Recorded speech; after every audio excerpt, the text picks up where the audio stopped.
abadukurikiye muri kano kanya twongeye kubaha ikaze n'ubundi ni Harerimana Werarisi nkuko mubimenyereye ku buhanga bw'ibyuma turi kumwe na Bob tubaha ikaze muri uno mwanya udasanzwe w'amasengesho nkuko twabararitse kandi tuzi neza ko Imana irabana natwe kandi Imana iradufasha muri kano kanya. Dushimiye ababona link yacu bakora subscribe, dushimiye abantu dukurikira bari mu gihugu cyacu, dushimiye abadukurikira bari ku migabane itandukanye y'isi, abadukurikira bari mu Bubiligi, muri Amerika, mu Faransa. Ndazi ko abantu mu rurimi rw'Ikinyarwanda ni benshi, aho uri hose ahantu Imana yaba yarakugejeje ikakwicaza ikagutuza ukabonye link yacu. Imana igumugesha kudukurikira kandi ni byiza na comment kuduha inyunganizi nabyo ni byiza, tuguhaye ikaze. Uyu munsi turi ku ijambo rivuga ngo birahinduka. Tugiye kureba inkingi eshanu umuntu yakubaka, inkingi eshanu zishobora gutuma Imana ihindurira umuntu amateka, ihindura umuntu, zatera gutuma Imana iguhindurira amateka mu buzima bwawe ndetse ukazabona nijoro. Turaza kureba inkingi eshanu, ubundi ni inkingi 9 ariko tuvugaho kuri izi eshanu. Ushaka kutazivuga zose ngo tuzirangize, ariko tuzagenda tuzivuga uko Imana izagenda idushoboza. Nguhaye ikaze muri uyu mwanya muri gahunda y'amasengesho.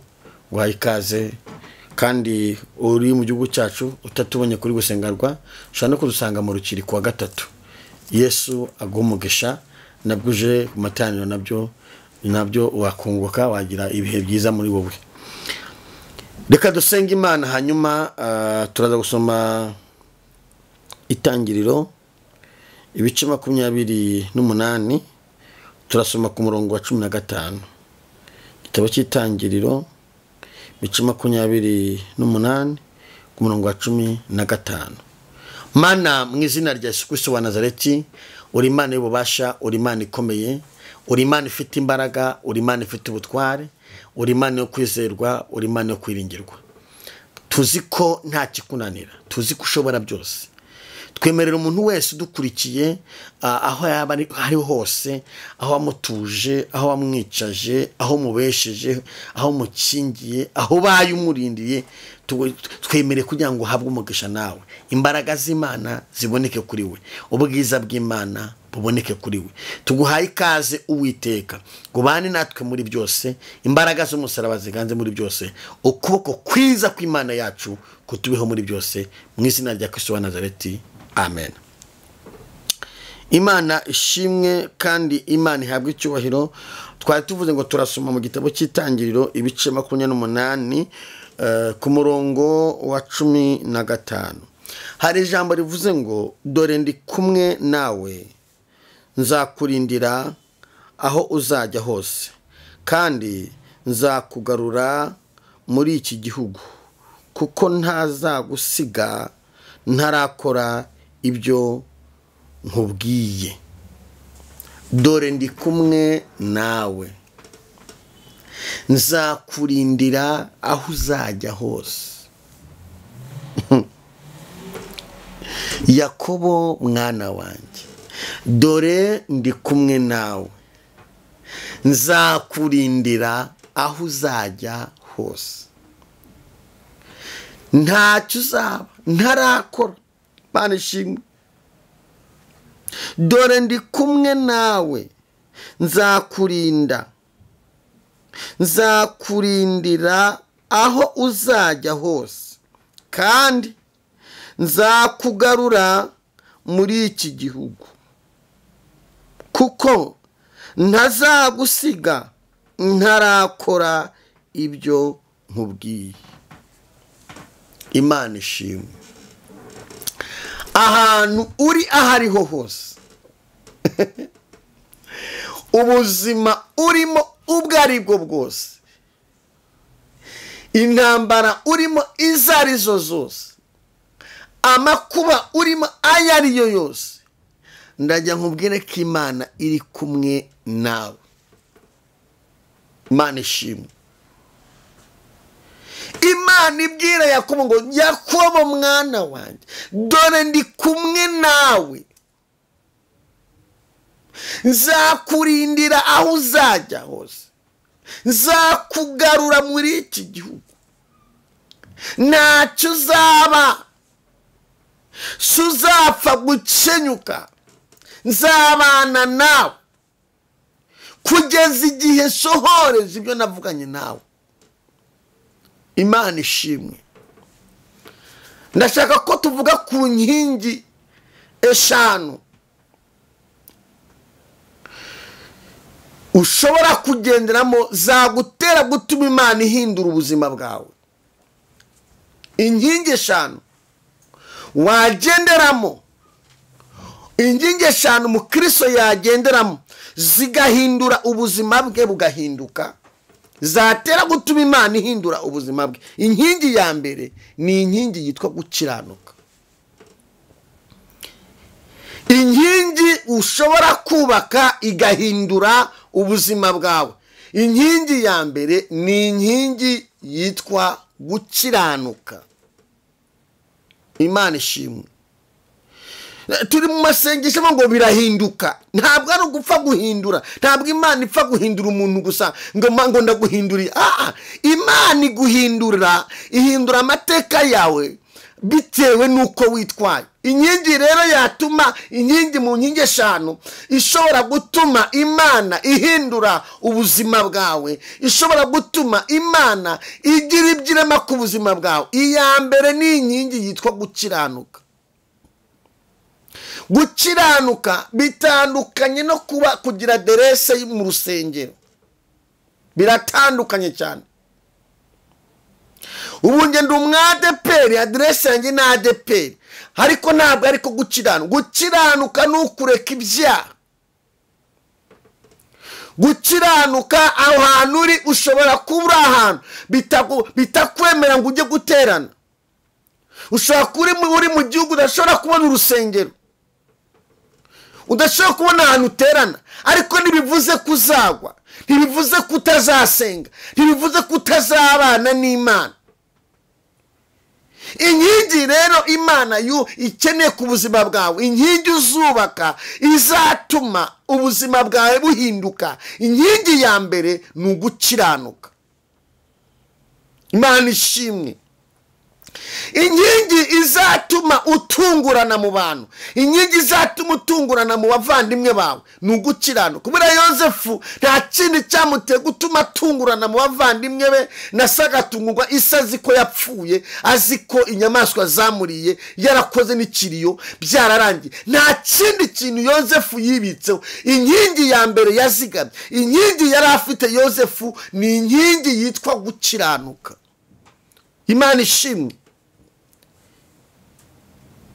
Nayabwiye gukiranuka. Gukiranuka si ukuba mu madini, kuba mu rusengero, kuba mu icaci, kuba mu itorero ni byiza cyane, na aderese. Gukiranuka bibanziriza mu mutima wo nkurikiye. Inkingi mu nkingi eshanu umuntu yakubaka, yubaka mu buzima bwe, zituma Imana ihindura ubuzima bwe, zituma ubwiza bw'Imana buza ku buzima bw'umuntu. Inkingi ya mbere ni inkingi yitwa gukiranuka. Inkingi uzubaka ukadepansa abandi, inkingi uzubaka uko bwije nuko bukeye ukabona amahoro, ni inkingi bita gukiranuka. Kwihana ibyaha, kureka ibyaha, gukizwa, kuva mu byaha, kwigomwa ibyaha. Iyi nkingi iravuna. Iyi nkingi iravuna. Uzi ko umuntu ava mu rusengero akajya gusambana, akibwira ko ari umukristo atari umukristo. Wapi, ubu uri umufana. Uzi ko umuntu ava mu rusengero akajya kwiba. Wapi, ubu uri umufana. Gukiranuka ni ukureka ibyaha. Kandi umuntu wese Imana yaremye n'utazi gusenga icyaha azi icyo ari cyo.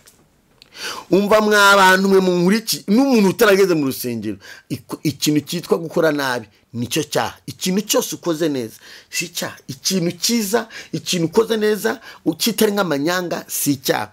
Gukiranuka inkingi yatuma ubuzima bwa buhinduka ugatungura abantu ni inkingi yitwa gukiranuka. Gukiranuka ntabwo bipfa kuza gusa. Gukiranuka bituruka mu kwiyemeza. Gukiranuka kandi bituruka mu kubabazwa n'ubuzima ubayemo. Gukiranuka kandi bituruka mu kugira intego mu buzima bwawe. Gukiranuka ni ugufata ubuzima ubayemo ukabuhindura ukakira ubundi buzima. Mana ishimwe. Ndagira ngo wisuzume muri kano kanya kuri inkingi turimo, uze kwisuzuma uvuga ariko iyi nkingi ndayubatse ndayifite. Abantu benshi bagwije gusaba Imana, abantu benshi basaba Imana, abantu benshi bafite ibyifuzo ariko ntibafite inkingi yitwa gukiranuka. Abantu benshi baragashaka gusubizwa, abantu benshi barashaka ibitangaza, abantu benshi barashaka amazu ariko ntibafite inkingi bita gukiranuka. Abantu benshi barashaka urubyaro, abantu barashaka gutera imbere. Dore inkingi izatuma abarozi bagutinya ni inkingi yitwa gukiranuka. Dore inkingi izatuma imigozi guhambira kuvaho ni inkingi yitwa gukiranuka. Yubu yaravuze ngo gukiranuka kwanjye ngewe ndagukomeje. Dore inkingi izatuma karitsiye kwishimira ni inkingi yitwa gukiranuka. Uzi iyo ubonye umuntu yari umusinzi, yari umunywa urumogi muri karitsiye, yarakubitaga abantu, yarabuzaga abantu amahoro, ukabona atwaye Bibiliya, ukabona arakijwe arajya mu nzu y'Imana, karitsiye yose ibona amahoro. Iyo umuntu akiranutse abakuye umuzigo iyo umuntu akijwe akava mu byaha abakuye umuzigo kuri leta, abakuye umuzigo ku bavandimwe, abakuye umuzigo ku nshuti ze, abakuye umuzigo ku bana be, abakuye umuzigo muri karitsiye. Kudakizwa ni umuzigo wikoreza abantu utabizi wowe. Uzi umuntu udakijwe, uzi kubona umuntu udakijwe yararangije kwiga amashuri ye, yararangije akinjira mu byaha, akanywa itabi, akanywa urumogi, agasinda, akananirana, agata agaciro, bikamucanga, ubwenge bukagenda, shitani gatwara ubwenge, agapfa ahagaze. Uzi kunababaza yikoreza abantu imitwaro, famiye zikajya zirazibwa ati Mana wazadufashije, uyu muntu agahinduka. Inkingi zatuma ubuzima bwawe buhinduka muri Kristo Yesu ugahinduka icyaremwe gishya ni inkingi yitwa gukiranuka. Ni izatuma iri jambo ni Yakobo nta rindi jambo nta yindi nkingi yari yarubatse inkingi yitwa gukiranuka. Bituma ngo dore ndi kumwe nawe Yakobo mwa, dore ndi kumwe nawe, nzakurindira aho uzajya hose kandi nzakugarura mu gihugu, ntacyo uzaba ntarakora ibyo nakubwiye. Inkingi yitwa gukiranuka itera Imana gutuma Imana ikwishimira. Ndagira ngo inkingi itekerezeho cyane. Gukiranuka gutuma ubuzima buhinduka ku muntu. Gukiranuka kureka ibyaha bizana amahoro mu muntu yarabuze amahoro. Kureka ibyaha bizana ubwiza. Kureka ibyaha bizana ubwenge. Kureka ibyaha bituma umuntu aba udasanzwe. Kureka ibyaha bituma umuntu aba kwifuzwa. Kureka ibyaha bituma umuntu atangira kumva afitanye, ijuru ritangira kukwishimira. Kureka ibyaha bituma utangira gutekereza neza. Haleluya! Kureka ibyaha bituma utangira gutekereza hazaza hawe. Kureka ibyaha bikurinda gusaza nabi. iyo waretse ibyaha uhinduka icyaremwe gishya, ndetse no mu buzima busanzwe ugira agapokeza, ugira ubuzima bwiza, ugira amahoro. uzi umuntu uri mu byaha iyo akora ibyaha umutima umurya, akaryama umutima umurya, akabyuka umutima umurya, abana n'umutima wigaye. umuntu uba mu byaha abana n'umutima wigaye, naho batamubwiriza abana n'umutima wigaye, naho batamusengera abana n'umutima wigaye, kuko uyu mutima uramudiha. Imana ishimwe. inkingi yitwa gukiranuka. Amen. Gukiranuka ni inkingi ikomeye. umukiranutsi yitwara agakomera ku munsi mubi. Gukiranuka ni inkingi ituma Imana ikuzirikana abantu baragutaye. icyamaga Imana iguhe gukiranuka, wowe nkurikiye muri kano kanya. muri iyi gahunda twafashe ya birahinduka, ikintu kikenewe guhinduka ku buzima bwawe, ikintu cya mbere ukwiye guhindukaho, uko abantu bari bakuzi muri karitsiye, tungura abantu bakubone bidasanzwe. muri iyi gahunda ya birahinduka, Imana ikeneye, haleluya, ikeneye kukubona. Imana ikeneye kukwishimira, abantu bakakwishimira, famiye zikakwishimira, abatakwemeraga bakakwemera. Mana ishimwe. inkingi yitwa gukiranuka ni inkingi ihubanganya abazimu. iyo umuntu akijijwe abazimu barahubangana, barashya. iyo umuntu akijijwe uzumva iyo bari kubwiriza ijambo rikagufata, umutima urakurya, ukatengurwa, ukarwara malariya, ukagira ngo hari umuntu uri kugukubita kandi nawe uri kugukubita. kubera iki? abadayimoni baba barimo bakuvamo. ndakwifuriza kubaka inkingi yitwa gukiranuka. inkingi guhesha kwemerwa n'ijuru. haleluya. iyi nkingi duhesha kwemerwa n'ijuru. iyi nkingi ituma mu ijuru badutekerezaho. iyo umuntu yakiranutse, iyo umuntu akiranuka, agakiranuka, agakizwa, iyo umuntu akijijwe abona umuvugizi. haleluya. umuririmbyi yarinde ngo mu ijuru imbere y'Imana mfite umuntu umvugira, ni umukuru w'abatambyi kandi yitwa Rukundo. inkingi yitwa gukiranuka. ndagira ngo iyi nkingi yakire wowe nkurikiye, aho wicaye ukaba unkurikiye, ndavuga nawe wowe nkurikiye, akira inkingi yitwa gukiranuka ku buzima bwawe. mu byaha nta mahoro wahabonye, mu byaha nta munezero wahabonye, mu byaha nta terambere wahabonye, mu byaha nta gaciro wahabonye. ukeneye inkingi yitwa gukiranuka. inkingi yatuma Imana ihindura ubuzima bwawe. mu nkingi eshanu, inkingi ya mbere yitwa gukiranuka. inkingi yatuma ubuzima bwawe buhinduka yitwa gukiranuka. mu nkingi eshanu zatuma ubuzima bwawe buhinduka. ese ukeneye inkingi ku buzima bwawe? ese ujya utinya icyaha? ese uzi ko nta juru ry'abanyabyaha? ese uzi ko ibyo ukora nabi ijuru rizabikubaza, ndetse no muri ubuzima bazabikubaza? uzi ko ibyo byaha ubamo muri ubu buzima uzahuramo n'ingorane, ndetse nujya no mu ijuru nabwo uzahugira, nta n'ubwo ijuru uzaribona. ku munsi w'imperuka, ku munsi w'imperuka ijuru rizakwihakana. mu nzira y'abajya mu ijuru barimo bagenda, bazakwereka umuriro, bazakwereka inzira y'umuriro ugomba kujyamo.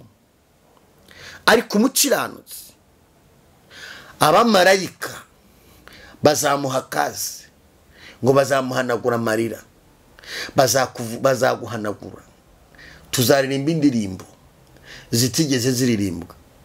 Umukiranutsi kuri uwo munsi azaba ari umunsi udasanzwe, azaba ari umunsi utarigeze kubaho ku mukiranutsi. Gukiranuka bene data, inshuti z'umusaraba, inshuti wowe nkurikiye, inkingi wakubaka ku buzima bwawe, mu nkingi 5 wakubaka ku buzima bwawe yahindura amateka yawe, inkingi ya mbere ni ugukiranuka. Gukiranuka ni amahitamo umuntu agira. Gukiranuka ntabwo wapfa kubyifatisha gusa, ni ikintu wicara ukitekereza wavuga mise mwiki. Gukiranuka ni amahitamo umuntu agira akavuga ngo misemo gukiranuka, misemo kureka ibyaha, ngiye gukora neza. Igihe kiri ubaye mu mahitamo mabi, uhitamo gusomana, uhitamo ubusambanyi, uhitamo ubujura, uhitamo bikujya mu kabari, uhitamo ubusinzi, uhitamo kuraguza, uhitamo gutwara inzaratsi, uhitamo ibintu bipfe biraho, uhitamo kwiba, uhitamo ubugome, uhitamo gukuramo inda, uhitamo ibyaha byuzuye. Ukwiye kugira amahitamo mu buzima bwawe meza. Mana ishimwe, ukwiye kugira amahitamo meza mu buzima bwawe. Igihe kinini ubaye mu buzima nawe urizwa n'ibyaha wakoze, urizwa n'ibyaha ubayemo, ugeze mu rwego wumva wakiyahura kubera ibyaha. Ariko ndenge nkubwire ngo igakubaka inkingi yitwa gukiranuka. Jugunya puberi, jugunya jugunya puberi, jugunya iyo puberi.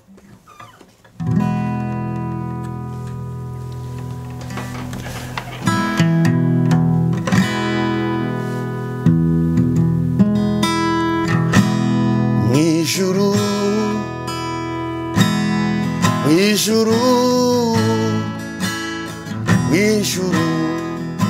impundu zizavuga. Mwijuru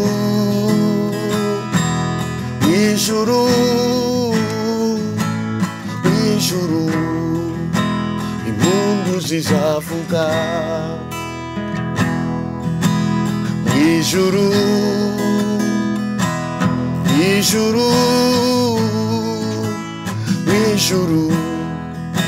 impundu zizavuga. Iyo umuntu umwe yihanye, mwijuru impundu ziravuga. Iyo habonetse umukiranutsi umwe, mwijuru impundu zizavuga.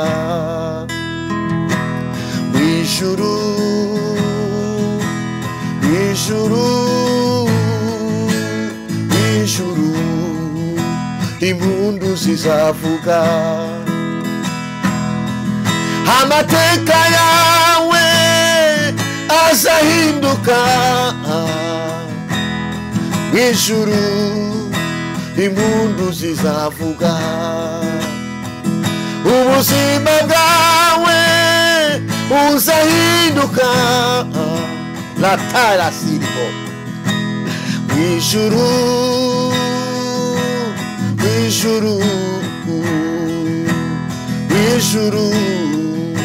impundu zizavuga. Iyo umuntu umwe yihanye, mwijuru impundu ziravuga. Ikuzimu bakarira kubera yuko bahombye uwo wari kuzashyana nabo. Iyo umuntu umwe yihanye, mwijuru haba igitaramo. Iyo umuntu umwe yihanye, iyo umuntu yihanye ari umwe, mu ijuru batangira gutegura uburyo bazamurenganura, kuko iyo umuntu ari mu byaha aba yarafashwe n'amaboko y'abadayimoni. Dayimoni iba yaramuhambiriye. Abanyamwuka bo barabyumva cyane. Iyo umuntu ari mu byaha hari uburyo ukuntu umuntu acikiye akabwa, cyangwa umuntu acikiye inzoka, cyangwa umuntu acikiye igikeri, ugasanga umuntu acikiye, umuntu akubona umuntu acikiye urubwa ruramucikiye, kumva urubwa rusobanura ubusambanyi. Ariko iyo umuntu akiranutse, iyo umuntu avuye mu byaha, haleluya, haleluya, iyo umuntu akiranuka, tewe sini manora, iyo wavuye mu byaha ubuvutse, uburutse umutima. Nta muntu uba mu byaha ngo agire amahoro. Ndakwifuriza kwakira iyi nkingi mu buzima bwawe. Ndakwifuriza kwakira iyi nkingi mu buzima bwawe. Inkingi yitwa gukiranuka. Inkingi yitwa gukiranuka. Amen. Ntushobora kugira ikintu kimwe ukura ku Mana udakiranuka. Nibyo ubona wishakashakiye, uko birunda ni nako bigenda. Ariko umuntu ukiranuka natagira ubutunzi bwo mu isi agira amahoro kandi azabona ijuru. Cyane ko dukiranuka kugira ngo tuzabone ijuru, dukiranuka kugira ngo tuzabane n'Imana, dukiranuka kugira ngo tuzabone ubugingo buhoraho, dukiranuka kugira ngo tuzabe muri gakondo. Ariko nanone gukiranuka kwacu nanone tukirano mu isi kuduhesha kwakira umugisha. Iyo twakiranutse Imana idukuraho ibirego abadayimoni badushinze imbere y'Imana. Iyo umuntu akiranuka hari imbaraga z'abadayimoni zigenda kuri buri muntu zigenda zimushinja ibyabamo. Nimba usomana hari imbaraga z'abademoni zigushinza kusomana. Nimba wiba hari imbaraga z'abademoni zigushinza ko wiba. Niyo mpamvu uhora umutima ukubwira ngo nyamara ubwo bujura buzagukoraho. Nimba usambana hari imbaraga z'abademoni zihora zigushinja mu mutima, zikanagushinja n'imbere y'Imana.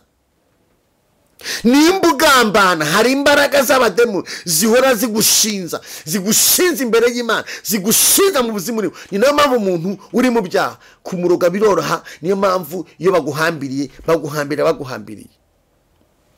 Bibiliya ivuga ngo iyo umuntu yari mu byaha aba ari umurambo, aba yarapfuye.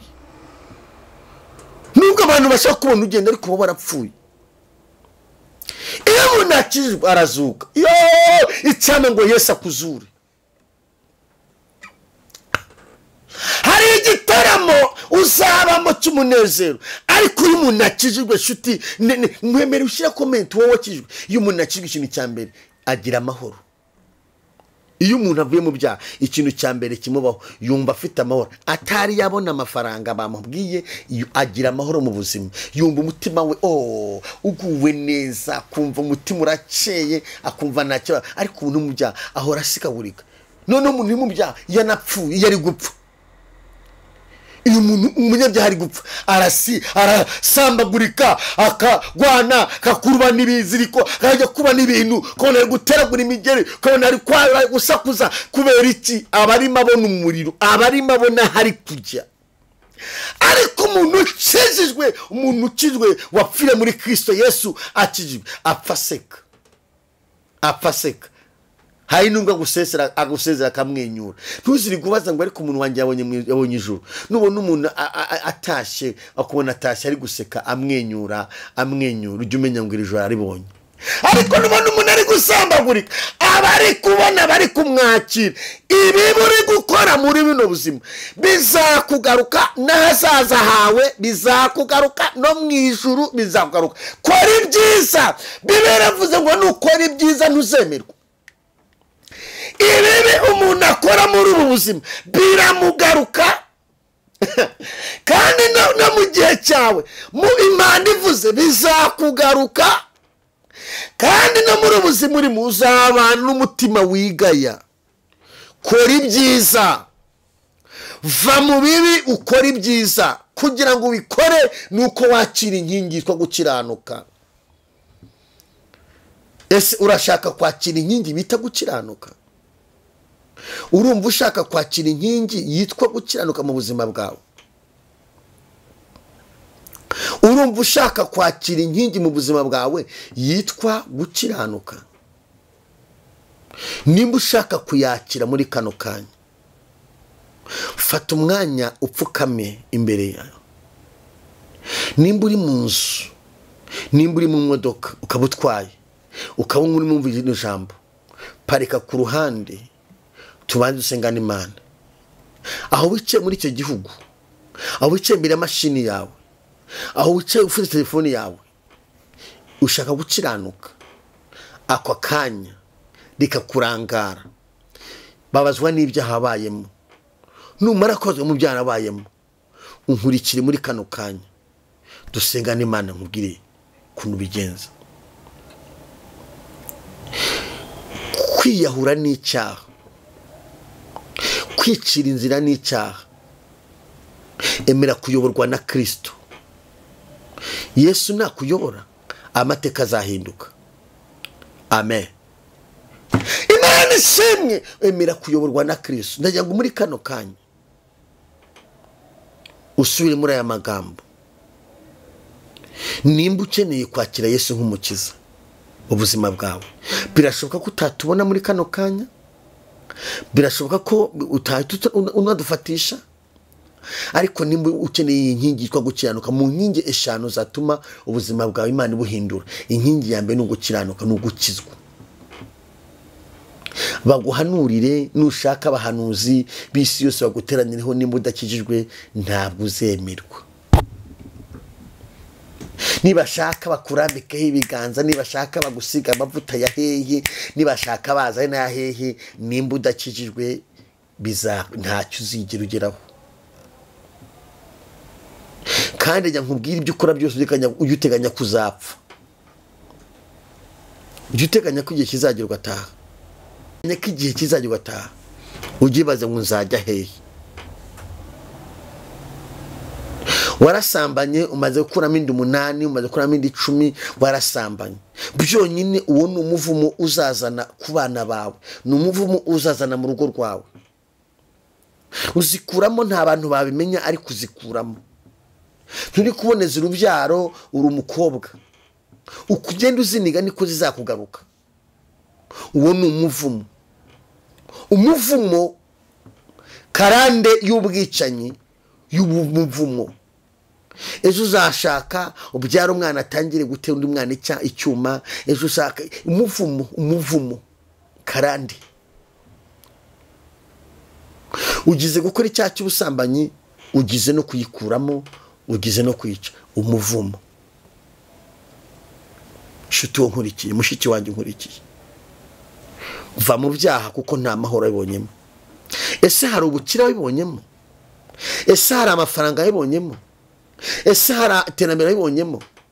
Ese mu byaha hari amahoro abibonyemo? Ese ayo mahoro yo wabonyemo, ese umugisha abonyemo aze ngo wo uzamana igihe kingana iki? Ibyo wita umugisha ni umuruho. Uri mu byaha, ibyo ni umuruho, kuzabura ubugingo. Ibyo babonye uri mu byaha, nimba ukeneye ko Imana yakugirira imbabazi ikakurinda, ikakurinda n'ibyo wabonye, ndagira ngo wihane. Ndagira dufate muri kano kanya, vuga ngo Mwami Yesu, suramo ngo Mwami Yesu, mfashe icyemezo, ndakwakire nk'umukiza. Nkura mu gitabo cy'urupfu, unyandike mu gitabo cy'ubugingo. Mpindura umwana wawe. Fata amateka yanjye mabi y'ibyaha mazemo imyaka myinshi, uyahambire, uyajugunye kure. Nabaye ikibazo mu bantu, ntabwo nigeze mba igisubizo. Narirwaniriye, nta cyiza nabonye. Nicira inzira mu byaha, nta cyiza nabonye. Naragerageje, nta kintu nigeze mbona. Muri kano kanya muri birahinduka Yesu Kristo. ndakwinginze mbabarira ibyaha byanjye umpe inkingi yitwa gukiranuka. Urakoze mwami Yesu kumbabariye ibyaha, umpe kubana n'abantu bose amahoro, umpe gukora imirimo myiza muri Kristo Yesu, umpindurire izina bimenyekane.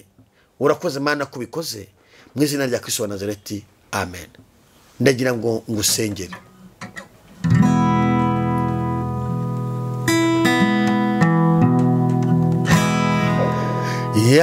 Yahweh, Yahweh, Yahweh, Yahweh, Yahweh, Yahweh, Yahweh, hallelujah.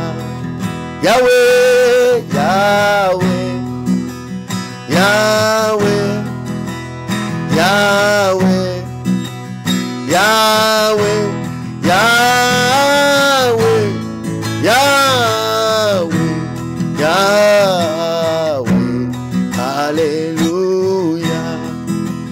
Niwe, niwe, niwe, niwe, niwe, niwe, niwe, hallelujah. Niwe, niwe, niwe, niwe, niwe, niwe, niwe, niwe, hallelujah. Shama, Shama, Shama, Shama, Shama, Shama, Shama, Shama, hallelujah. Inkingi ya mbere umuntu agira mu buzima agatangira kumva amahoro, agatangira kumva ibinezaneza, agatangira kumva ubwishimo, agatangira kuba mwiza, agatangira guseka atasekaga, agatangira gusarana, agatangira kuva mu kwigunga, agatangira kuva mu kwiheba, ni inkingi yitwa gukiranuka, kureka ibyaha. Inkingi umuntu agira mu buzima, imiryango ikamugarukira, abavandimwe bakamugarukira, inshuti zikagaruka, ababyeyi bakwanze bakagaruka, batante bakagaruka, ababyeyi bakagaruka, itorero rikakwishimira, karitsiye zikakwishimira, ingendo igahinduka, imyambarire igahinduka, imvugo igahinduka, amazina agahinduka. Alabalasako-lebo, haleluya. Inkingi yitwa gukiranuka, ni inkingi umuntu agira, ibintu byose bigahinduka, imyambaro igahinduka, uko wagenda guhengetse urutugu bugahinduka, uko wajya gukenyera ipantaro mu kibuno bigahinduka, uko wajyaga wambara ubusa bigahinduka. Ni inkingi umuntu agira, ubuzima bugahinduka muri Kristo Yesu. Inkingi umuntu agira, abantu bose bagatumanaho bakaza kumureba. Inkingi umuntu agira, abantu bakamwigiraho, abantu bakamushungera, bakavuga ati ko wahindutse. Iyi nkingi wayakira urahinduka bikamenyekana. Dawitarabo enemandole pai. Yewe umaze kwakira Yesu nk'umukiza, ugiye guhinduka. Abantu bose bazatangara, inshuti zizatangara. Inkingi umuntu agira agahinduka umwana mu rugo, apana by'ijuru, mu rugo muryango, ndetse no mu ijuru. Ijuru ikavuga ngo mwana wanjye, nabwira ijambo mu mwana wanjye ntabwo wapfa kuribwirwa gusa udafitiye inkingi yitwa gukiranuka. iyo baguhanuriye bavuga ngo mwana w'umuntu, ariko iyo wagize inkingi yitwa gukiranuka ijuru riravuga ngo mwana wanjye. iyo wibera mu byaha, iyo Yesu Kristo arimo aburira abantu bari mu byaha ngo bana b'abantu muzageza he? ariko iyo wakiriye inkingi uhinduka umwana w'Imana, uhinduka inshuti ya Yesu, uhinduka yewe ndakwifuriza kwakira iyi nkingi. iyi nkingi ihamagara amafaranga, iyi nkingi ihamagara akazi, iyi nkingi ihamagara ubwenge. iyo wakira inkingi yo gukiranuka utekereza neza, nta nkubangano uba ufite. iyi nkingi gutera kujera, ubasha kuzera. ayo ubonye n'uyajyana mu kabyiniro, ntabwo uyajyana mu kabyiniro, utangira kujya utekereza imishinga. iyo wakira inkingi ugira imishinga mu mutwe, iyo utari wayakira nta mishinga ugira, barayikubura. Yesu akugarutse. iyo wakiriye inkingi utangira kugira imishinga, utangira kwiga udushinga. ayo ubonye ntiwongera kuyapfusha ubusa, utangira gutekereza byagutse. igihe cyawe ntiwagipfusha ubusa, igihe cyawe ntiwakijyana mwamarayi, igihe cyawe ntiwakijyana mu bigare, biba byarahindutse. iyo wakiriye inkingi cya kigare nticyaguhamagara ngo kikubwire ngo tujye gusangira icupa, ntibishoboka. utangira gutekereza ko abana bagomba kujya kwiga mu mashuri meza, ukabavana mu mashuri aciriritse ukabashyira mu mashuri ari mu rwego rwo hejuru, kubera ko watangiye gutekereza neza. iyo wakiriye inkingi ubwenge burafunguka, umutwe urafunguka. nawe waba utarize ni ukuri, ubwenge burafunguka. ijuru rebone mandorebo dewesinimo riguha ubwenge. iyo wakiriye inkingi yitwa gukiranuka ijuru riguha ubwenge budasanzwe. kwakiriye inkingi rikawakira ijambo rivuga ngo abantu bazi Imana yabo bazakomera, nibamara gukomera bakora iby'ubutwari.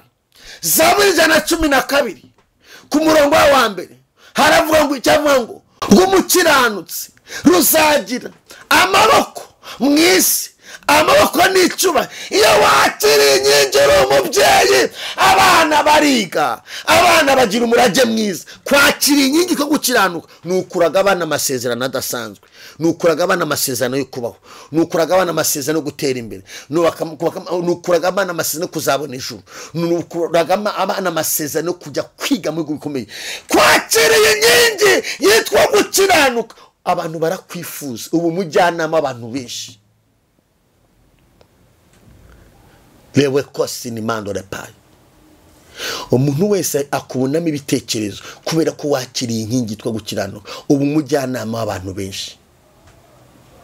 zeru yongeyeho zeru, nimba udakiranuka umenye ko ufite zeru, wongeyeho zeru, wongeyeho, mbese ni ikibazo gikomeye cyane. udakiranuka ni uruzeru. iyo wakiriye inkingi wakira umuvugizi. uzi ko umuntu wakiriye inkingi n'ijwi rihinduka, aguhamagara kuri telefone, wakitaba yavangwa yo ukumva ihumure. ariko hamagara n'umuntu utari wakiriye inkingi yitwa gukiranuka, ahita ngo mani urashaka ikiwa wanigawe. bese abafite ibigambo by'ibishegabo bidafite umurongo, abafite ibintu. ariko iyo wakiriye inkingi baragwama ngo arowe, ugahita ngo Yesu ashimwe. nturumva deje ntabwo aba ngo Yesu ashimwe ngo uvuge ngo wanigawe, uhita ngo ahimbazwe. ariko utari wakiriye inkingi ngo mani wanigawe, wakinuwe, ibitutsi, ibintu bidafatika biri aho ngaho. mbese ubu urangwa n'ururimi rugoreka rukomeretsa umutima. ariko kwakiriye inkingi, Yesu Kristo arambwiye ukwiye kuba mu buzima bufite ishusho, ntukwiye kuba mu buzima budafite ishusho. iyi nkingi yitwa gukiranuka iguhesha kuba mu buzima bufite ahazaza hawe, uba mu buzima bufite icyerekezo. rewe pango ya sini mando rayi. inkingi wubaka ntisenywe n'amagambo ni ugukiranuka. Inkingi wubakwa ntisenywe n'ubukene ni ugukiranuka. Inkingi wubaka ntisenywe n'ibigeragezo ni ugukiranuka. Inkingi wubaka ntisenywe n'uburwayi ni ugukiranuka.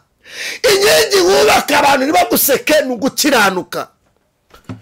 N'uwagusetse ko wakijijwe hashira iminsi akaza kukugisha inama y'ukuntu wakijijwe.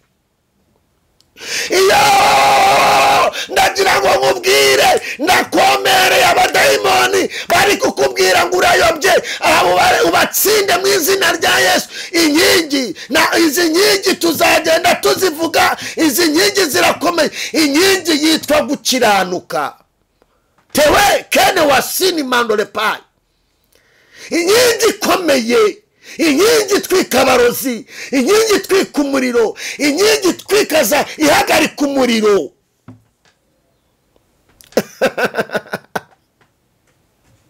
Daniel ntabwo zari kumworora, zari kumurya zikamutapfuna neza, ariko gukiranuka kwatumye intare zivuga ati uyu ntaribwa.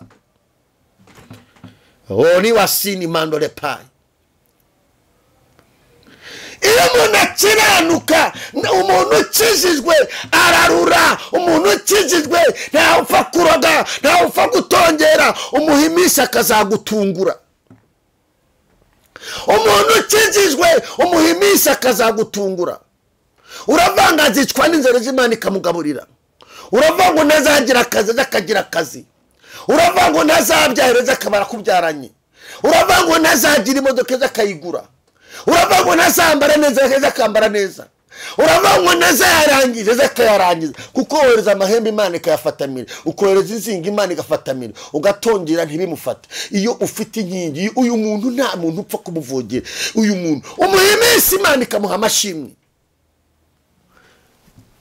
Ni ukuri ndabonye hari ikintu Imana inyeretse ku buzima bwawe. Mbonye umwuka w'Imana arambe nkubwire ngo Yesu wakire muri kano kanyumize. Aguhaye kugira agaciro imbere y'abantu bari baravuze ngo nta gaciro uzagira. Aguhaye kugira agaciro mu gihugu cyawe, aguhaye kugira agaciro muri ministeri yawe, aguhaye kugira agaciro mu kazi kawe, aguhaye kugira agaciro aho utuye, aguhaye kugira agaciro aho uri gukorera, aguhaye kugira agaciro mu nshuti zawe. Ni ukuri ndabonye Yesu niwe byose. Yesu ni inshuti yanjye sinzamureka, yangiriye neza sinzamureka. Yesu ni inshuti yanjye sinzamureka, yangiriye neza sinzamureka. Yampaye amahoro sinzamureka, yangiriye neza sinzamureka. Yampaye agakiza sinzamureka, yagiriye neza sinzamureka. Yampaye agakiza sinzamureka, yangiriye neza sinzamureka.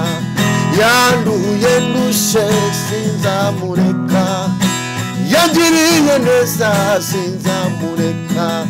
Yanyijishe ibyaha sinzamureka, yagiriye neza sinzamureka. Yampaye umwuka sinzamureka, yambabariye ibicumuro sinzamureka. Yanduhuye umutima sinzamureka, n'umwami w'abami sinzamureka, n'umwami ugira neza sinzamureka. Nzamucurangira gitari we sinzamureka, n'igiti cy'inganzamarumbo sinzamureka, n'intare yo mu muryango wa Yuda sinzamureka, n'umwami utarobanura ku butoni sinzamureka. Yagiriye neza. Yesu n'umwami w'abami sinzamureka, n'umwami udahinduka sinzamureka. Yesu ni inshuti yanjye sinzamureka, yangiriye neza sinzamureka. Yesu ni inshuti yanjye sinzamureka, yankuye muri puberi sinzamureka. Yesu ni inshuti yanjye sinzamureka, yaranyubakiye Yesu we sinzamureka, yampaye agakiza sinzamureka, yagiriye neza sinzamureka, yampaye amahoro sinzamureka, yangiriye neza sinzamureka, yanyijije indwara sinzamureka, yangiriye neza sinzamureka. Imana ishimwe. Yesu ni inshuti nziza. Nimba ukeneye kugira ubushuti na Yesu, tugiye gusenga dewe kosi ni mandole pai, tugiye gusenga. Nimba ukeneye kugira inshuti na Yesu, kugira inshuti na Yesu, kuba inshuti na Yesu, kuba inshuti n'Imana, urakiriye inkingi kandi wayakiriye. Ndagira ngo ngusengere. Ejo tuzavuga ku nkingi yitwa kurerwa. Inkingi yitwa kurerwa. Kurerwa. Kurerwa. Ejo tuzavuga ku nkingi yitwa kurerwa. Reka ngusengere. Lepa enewas erevori amandola. Ndagira nkubwiye ngo Yesu ahinduye amateka ku buzima bwawe. Dewe kutamando erefori amando le pai. Yesu kandi akuvuye ibikomere ku buzima bwawe nikavugane nawe. Dewasin ni wako mando le pai dre. Yesu akongera imyaka yo kurama mu bihe bikomeye. Derifa enema tayasini mando la. Yesu enemando le pai aguhaye agaciro kandi ugiye kubibona. Berewa degosi enemando lepa. Yesu aguhaye gutsinda ibyari byarakunaniye kureka. Yesu aguhaye imbaraga zo gutsinda ibyaha. Beguta ene fori ya mano.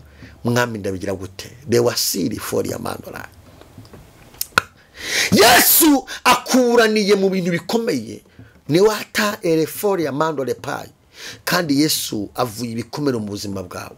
Chaidebo enemanda tiger. Yesu akuye imbaraga z'abarozi mu muryango wawe. Lepa enewazi kita mando lebe nefori ya mando rai.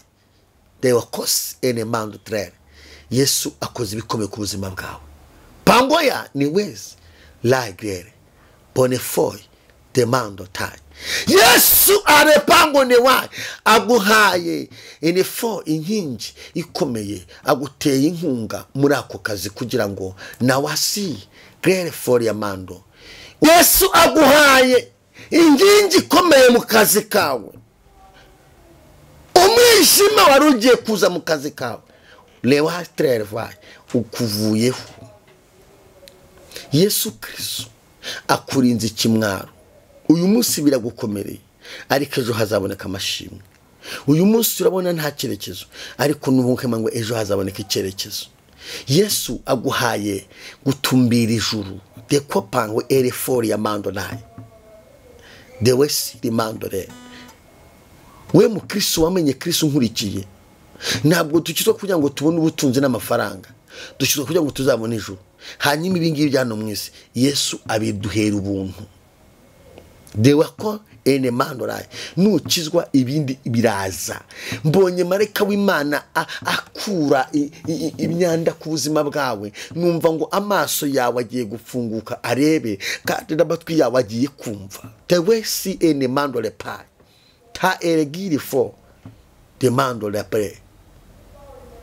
Dewe si mando trefa. Ubwo tuwaheruka gusenga twasenze, hagiye twasenze umwuka w'Imana mwe nimbwira abantu bakarabe. Hari umuntu ari ufite umuntu arwariye mu Buhinde ameze nabi. Umuntu ari muri koma kugaruka byaranze ameze nabi bikomeye cyane. Arya imbere y'Imana aravuga ngo ndakarabye nkarabye imiti yose bandoze, urupfu rwari rugiye kuza mu rugo rwanjye ku mwana wanjye riruhagarare ndakarabye kandi Yesu ngushime ko nkirije umwana.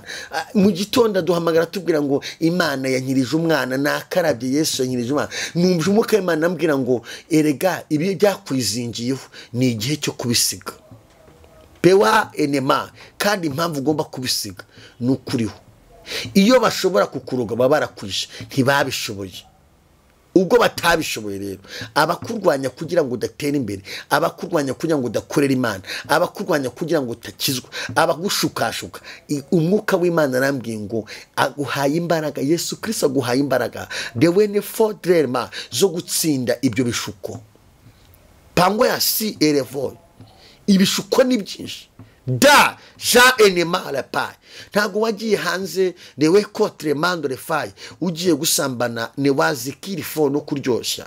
Pango ya dewa de wagiye ugiye gushaka ubuzima ne mando le pai, kandi wagiye kugira ngo uzagira amaboko, uzagira icyo umarira abo wasize inyuma. Dewe fo enema ujye n'icyo uzimarira, ariko dore daimoni yagushutseho ibishuko, wibagiwe icyakujyanye, kandi de kotrefa utari wagenda. Mando le pai wajya kuvuga ngo nimbona ngiye nzakorera Imana, nzakomeza kwirinda. Isi iri kugushuka. Piwase bangone ma lakita derefai ne wasini mando erefo. Ubwo amaze kwakira inkingi, umva uko Imana ivuganye nawe. Yesu Kristo aguhaye imbaraga zo kumenya gutsinda ibishuko, ukatumbira, ugakorera amafaranga, ugashaka Imana, ukazabona umugisha kandi ukazabona n'ijuru. Ndakwifuriza kugira iherezo ryiza. Dewe contre mando biragatsindwa kuba imbwa waragiye hanze. Ne mando le pa eregire fori ya mando, ukamera nk'umuyede kandi uri hanze. Yesu Kristo nafungura amaboko yawe. PRFO mbonye mareka w'Imana guha akazi gakomeye. Jawasini mando la eregere foi, ahuri itegure kudepansa no kujyana handi. Mangone kosinima itegure kubona kandi kazi karenza ku warufite, itegure kwinja mu indi biri irenze warufite, itegure gukora business inze warufite. Pango ya sikana mano mbonye mareka w'Imana kwagura bikomeye cyane. Nawazakiri fori ya mama itegure gukora ibintu birenze ibyo wakoraga.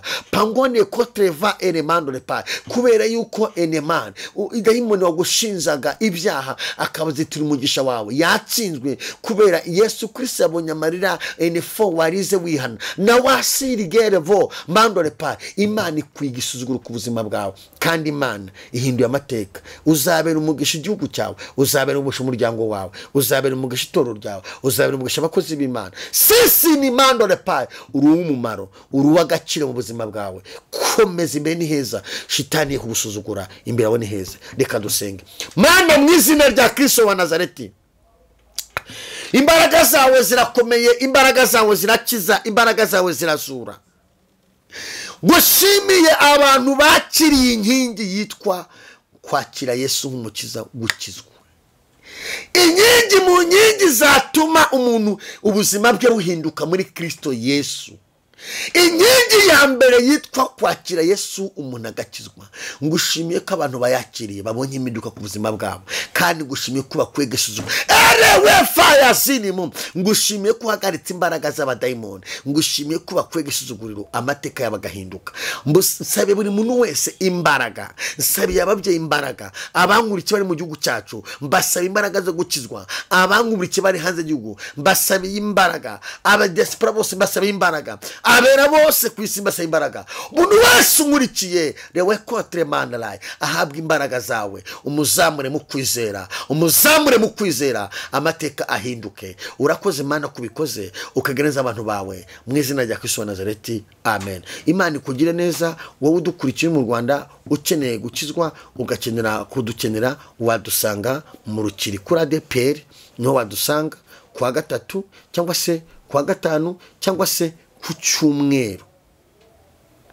Gusengera kwa ADPR niho wadusanga kwa gatatu gwera mu gitondo, cyangwa se kwa gatanu amatara naho hari mudugudu naho hari naho, cyangwa se ku cyumweru wadusangaho. Nitwara Imana waresi, hari n'abandi bakozi b'Imana abapasiteri n'abashumba bakorera bagufasha ukazabatizwa ukazajya iherezo ryiza. Yesu akugire neza. Cyangwa se nimba hari ahandi hantu wegereye, hari urusengero wegereye, warugana nabo bakagufasha ukazabona iherezo ryiza, ukakira inkingi yo gukiranuka. Ugasanga umupasiteri uko bati ndumva ashaka kwakira inkingi yo gukiranuka, narimbaye mu itoro ntakijijwe ariko ndashaka gukizwa. Wegera abantu ahakwegereye ukizwe neza. Ariko numva bishobora kuza kutugana udusange mu Rukiri nejo kwa gatatu, wadusanga nta kibazo. Yesu akugire neza. Bye bye. Imana igenza. Bye.